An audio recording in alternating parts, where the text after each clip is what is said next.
You're listening to the Logos Veritas podcast. I'm your host, Brett Rogers. Through community, conversation, and lifelong learning, we seek to help you love God, love others, and make disciples. If you want to grow closer to God alongside those who love Him as well, this is the show for you. Good morning, good afternoon, and good evening. It is good to have you here with me on the Logos Veritas podcast. We're going to dive right into the discussion today. We're talking about living life on purpose. If you didn't see our last episode, I was interviewing Pastor Matt Willingham over from Valparaiso Heartland Community Church. If you haven't listened to that about why youth need an encounter with Jesus, please go and see our previous episode. But today, we are looking at living life on purpose. You know, the time that we've been given is a gift. The Lord's given us each a finite amount of time to be able to live, to be able to invest in doing things that He's put on our heart, to be able to reach people around us. But the time that He's given us, it's not something that we should be approaching haphazardly or flippantly, just taking whatever comes day by day, and wherever the wind blows, that's where you're going to find me, and I'll see what tomorrow brings when it gets here, and not give any further thought to things. There is value to living life on purpose, to having a plan for how we're going to invest the time that we are given, how we're going to live in the time that we have. We see that with people in the Bible, from Abram to Joseph to Moses, moving all the way into the New Testament with Jesus and Paul and John and etc., etc. It keeps on going. These men and women had a purpose in how they lived life. They knew that they were here for a reason, that the Lord had entrusted them with a mission, and that they weren't going to be able to accomplish that mission if they were sitting back and just kind of waiting for life to encounter them sometime. They're going to miss a lot. We see here turn into Deuteronomy chapter 6. We're going to start in verse 4. It says, "Hear, O Israel, the Lord our God, the Lord is one. Love the Lord your God with all your heart and with all your soul and with all your strength. These commandments that I give you today are to be on your hearts. Impress them on your children. Talk about them when you sit at home and when you walk along the road, when you lie down, when you get up. Tie them as symbols on your hands and bind them on your foreheads. Write them on the door frames of your houses and on your gates." So we're seeing here that not only is life something that we should be doing on purpose here, but loving the Lord, right? Living in such a way that our love for the Lord bleeds through into everything that we do. We're called to be a kingdom of priests, as believers who have been grafted into the family of God, as Christians who are now a part of God's family by His grace.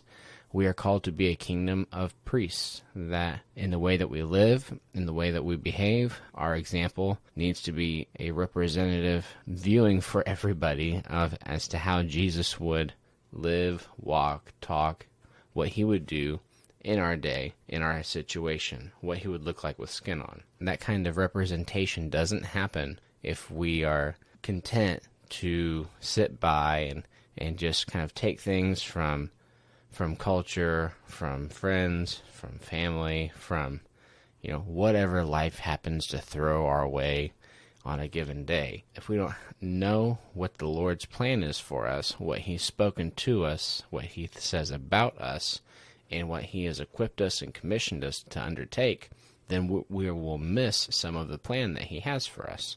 Now, the Holy Spirit is faithful, and He is not called the counselor, or the guide and teacher for no reason, okay?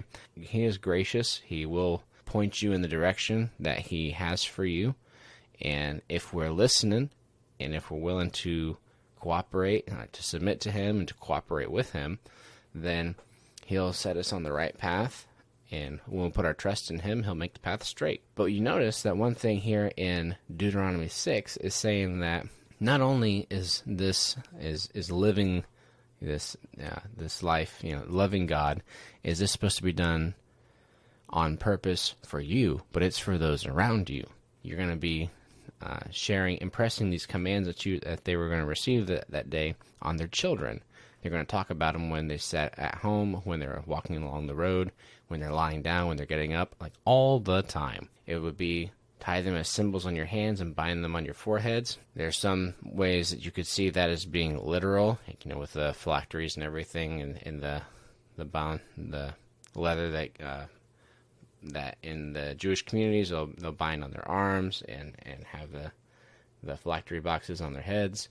On other, in other ways, you can see it symbolically as in everything that you do, and everything that you think, and everything that you say, and however you live, everything that you do is to show and demonstrate your love for the Lord your God. But when we miss that, and when we kind of take for granted that, oh yeah, well, the Lord, He's in charge, and everything's just going to work out hunky-dory and happy-go-lucky and everything, because, well, how could it not?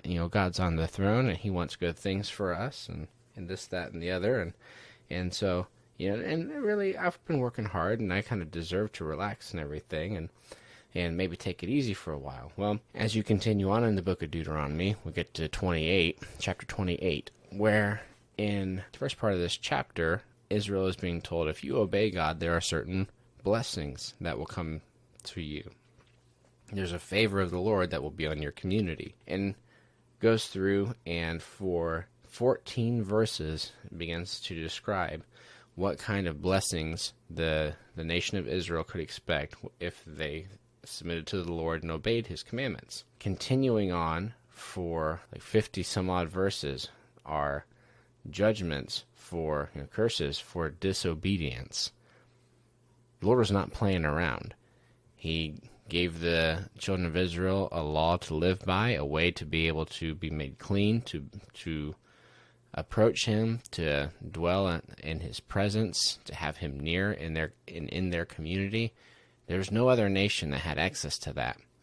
And with that privilege came a certain responsibility, a certain list of laws that they needed to follow. They couldn't just haphazardly go about doing what they wanted to or not wanted to on a particular given day. He spoke to them, and He gave them these laws in order for them to be a light to the other nations and to show the other nations how great God is through the example of the Israelites. Well, we get to Judges chapter 2. Israel is in disobedience. The angel of the Lord comes and says, I brought you up from Egypt. I'm starting in the beginning of verse 2 here, chapter 2. In verse 1 here, it says, I brought you up from Egypt and brought you into the land that I swore to give to your fathers. I said, I will never break my covenant with you, and you shall make no covenant with the inhabitants of this land. You shall break down their altars. But you have not obeyed my voice. What is this that you've done?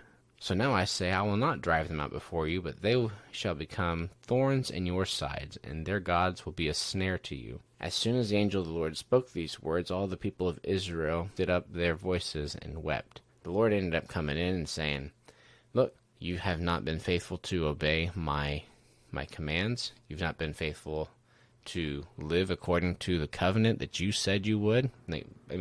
At Sinai, the Lord basically married the nation of Israel, right? He pledged Himself to Israel, and Israel pledged Himself to Him.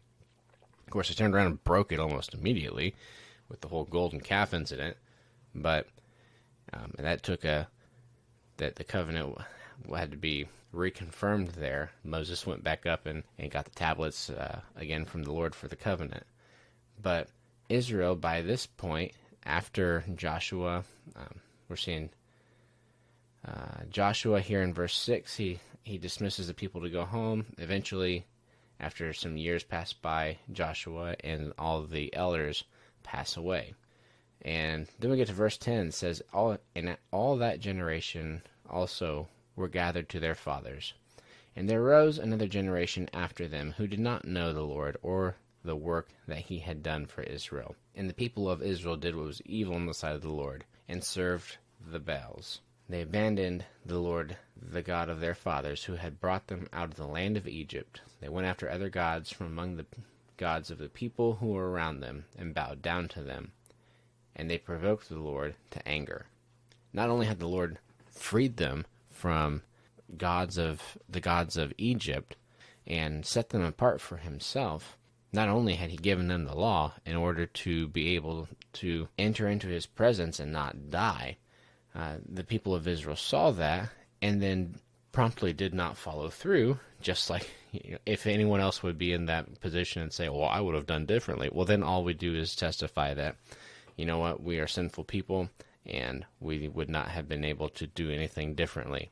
Just like people who point out that Adam and Eve were crazy and dumb for sacrificing Eden. We wouldn't have done any better.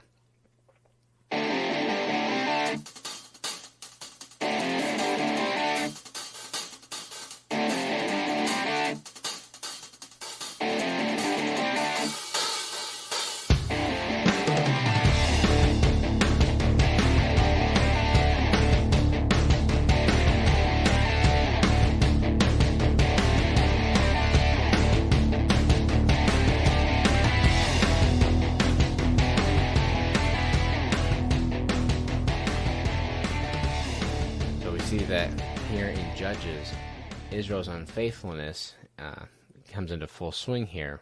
But why? The generation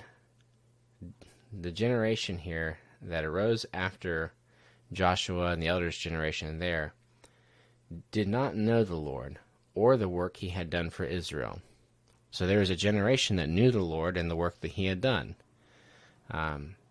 And somewhere between that generation that knew the Lord and knew his work, there was a break in what the Shema says, right? Deuteronomy chapter 6, verse 4 through 9, where you need to talk about what the Lord is, who he is, what the Lord has done, the commandments that he's given us here. You can pass those along to your kids and talk about them when you're walking, when you're sitting down, when you're resting, when you're working, bind them to your hearts, to your hands. That hadn't happened, evidently. There may have been an understanding of the ritual procedures that needed to happen to be able to conduct the ceremonies necessary to be in the Lord's presence, but the heart behind it and wanting to know the Lord and to love him was not there.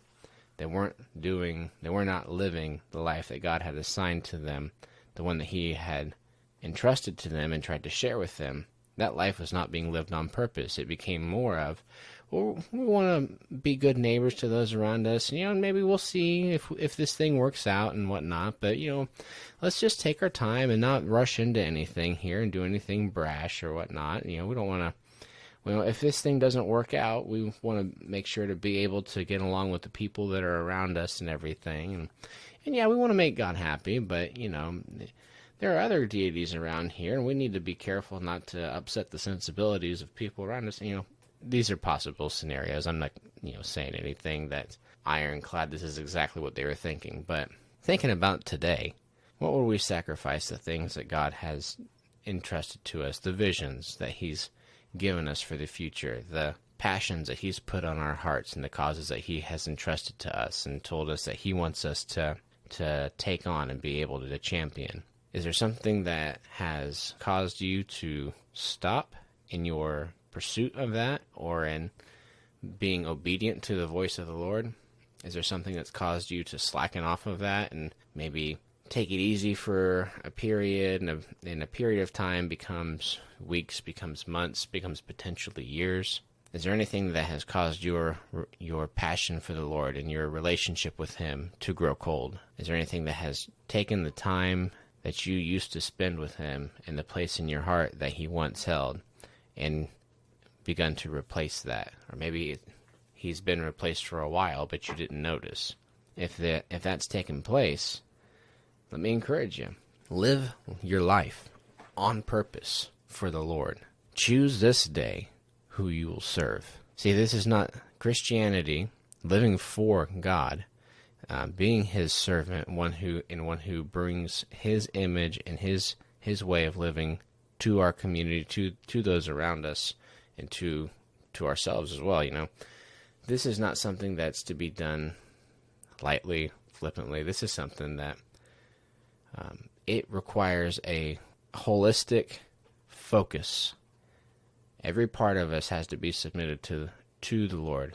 And we have to be listening to him, because if he speaks and he directs us to go somewhere and we miss him because we weren't listening, then we could charge on ahead and run into a situation that is dangerous or is beyond what the Lord has told us to do, and we end up wasting effort and resources he's given us and trying to take on things that he's not entrusted us to or not asked us to tackle.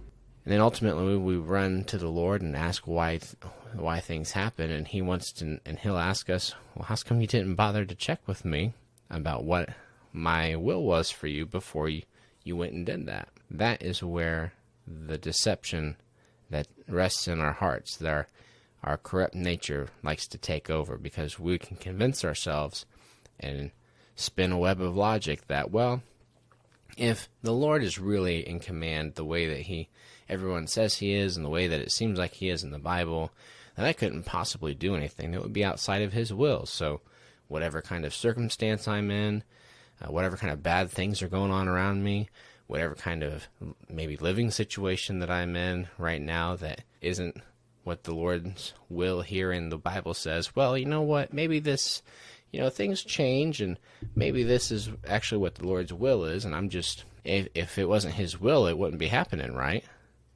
No, that's wrong.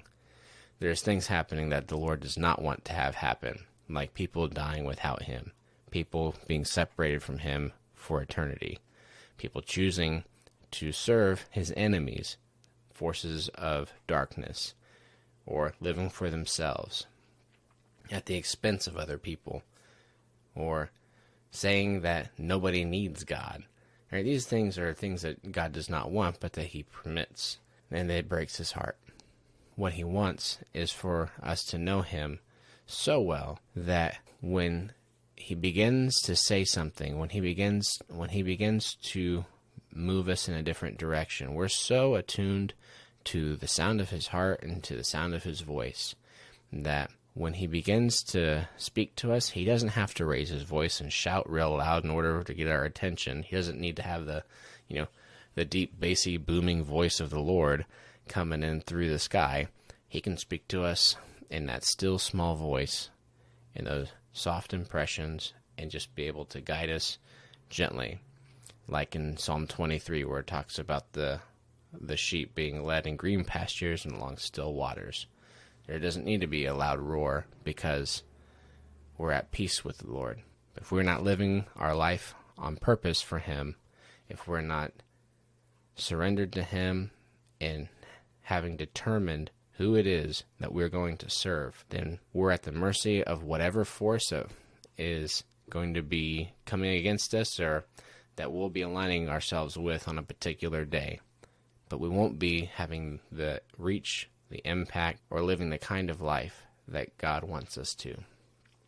And that's what we want here. I want to encourage you guys in how to be able to live for the Lord, and in what it is that he wants to see you do, to see you be. So one takeaway we have is Jesus saying that in the Gospels, he says that he doesn't do anything of his own will. That everything that he did, everything that he said, was passed on to him by the Father. May that be our heart's cry, is to do the Lord's will, to do the Father's will, to do what he says for us to do, and to not go beyond that. Well, guys, this has been Brett Rogers on the Logos Veritas podcast. We do have several ways of you being able to reach out and contact us through YouTube, Discord, Facebook, and also at our email, which will come up here in a minute. And if you would like to contact us, please make yourself available to those ways, and I will look forward to seeing you again here next time on the Logos Veritas podcast. Thanks.